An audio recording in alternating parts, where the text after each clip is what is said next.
I owe the IRS $16,000. Hey, it's Nate, the Money Wrangler. I'm here to help you wrangle your money. So today we're going to focus on a particular person who has a bull that needs to be wrangled. So let's go ahead and get into their situation. So this is coming from Reddit.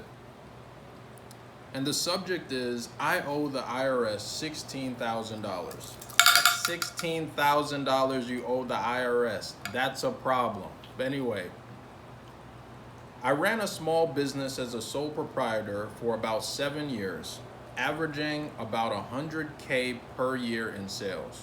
That's amazing. It paid the bills, and on paper I was making a small profit. It became too much, so I closed the business. I got a job, and even though the wage is higher, so is rent and the cost of living.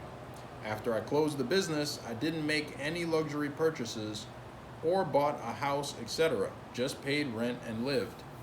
My mistake was not paying the self-employment taxes for the 7 years. You didn't pay the taxes for, all right, let's just keep going. Now I owe $16,000 to the IRS.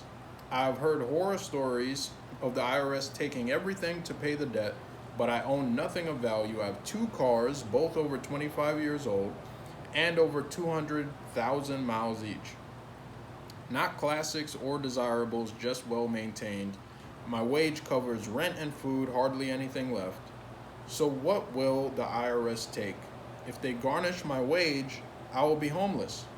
I tried to set up a payment plan, but I can't make the $299 minimum payment to get a plan, and they won't take the $100 a month I offered. I don't know what to do. Wow. So this is a situation where someone owes $16,000. They were doing reasonably well in their business, making about 100K in sales. I don't know exactly what their, take home was out of that. But looks like the business didn't work out, so they had to go and get a traditional job. And right now, they're basically only able to cough up about $100 a month. So definitely very tight.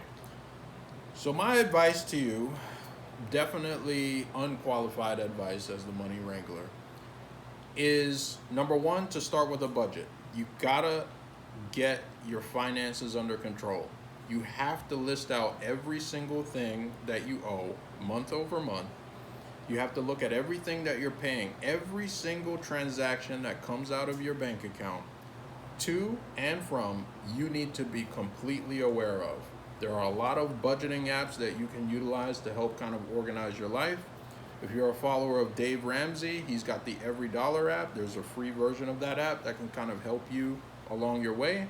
There's also paid versions of the same app. There's also YNAB, which stands for You Need a Budget. Those are great applications that can help kind of organize your finances in one central location. So that, for sure, that's something that you've got to do. If you owe $16,000 to the IRS, if you see any type of line that looks like Netflix or Hulu or YouTube Sports or whatever subscription that you've got, bro, you can't do that. If you owe the government 16K, you can't have any of those other items. You need to get and squeeze as much money as possible out of your budget. You also mentioned that you have 2 cars. If you're single and you have 2 vehicles, you might want to reevaluate that. You definitely want to look at selling one of those vehicles. You may not get a lot out of it. It looks like both of the cars have over 200,000 miles out of it. So, I mean, at best, you'll probably get a couple thousand, maybe even a few $1,000s for any one of those vehicles. You need to let one of them go. If you're only using one at a time and they're both in decent condition, they're still operable, sell one. You definitely just sell one. And right about now, we're right around tax season. So if you're filing your taxes this year and you're expecting any type of return, you definitely want to just give that to the IRS directly. Don't even bother seeing anything like that come into your bank account. So those would be the first steps that I would take to wrangle this particular bull. And then, of course, you're going to have to look at increasing your income. If you've gotten your expenses as low as you possibly can and it's still not enough, you've got to increase your income. That's the only way out of the situation. So that's going to mean, yes, you may have to take on a second job. You may have to look at things like Instacart and DoorDash and all these other things, because that's the only way that you're going to get some more money. That's the only way out of this situation. So that's what I would do. And in this particular situation, if it really is as tight as you're describing it, you may also have to consider doing things like moving in with family. That's a great way to get rid of the cost of living. If you've got a supportive family member that you can kind of lean on for a very short period of time, of course, don't abuse that. Set a particular expectation. Say, hey, look, I just need a place to crash for 4 months. Just give me 4 months and I'll get back on my feet and get going again. These are the things that you're going to have to look at. And if it's still kind of a tight space, you may even have to look at moving to a different location in order to get some more income. So these are some of the things that I would do first and foremost to wrangle this particular bull. So number one, get a budget. Number two, cut out all of the nonsense. If you've got a ice cream subscription, get it out of here. You can't afford to eat ice cream if you owe the IRS $16,000 and you're stressed out. Like, there's no point in doing that. Just don't do anything like that. So stupid things, they've got to go. Only the necessities. If you got 2 vehicles and they're both working condition, sell one of them. If you only use one and the other one's not in working condition, sell the one that's not working.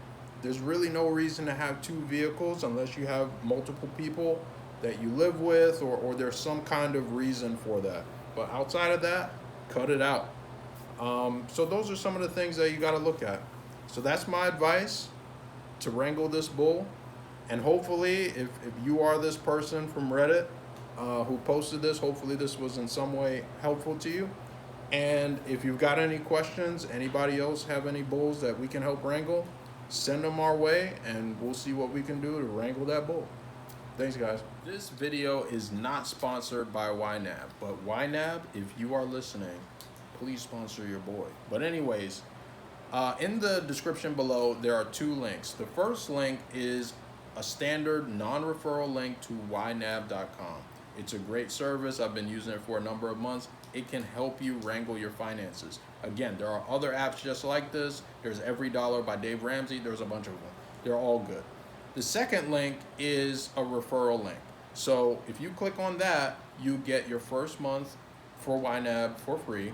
And I also get 1 month of YNAB for free. So that's only if you want to help your boy out. But either way, it's all good. You just have to wrangle your finances, whether it's Excel, whoever you use, doesn't matter. Don't forget to like, share, and subscribe. This has been Nate the Money Wrangler. Thanks for watching. I gotta take this hat back. That's it.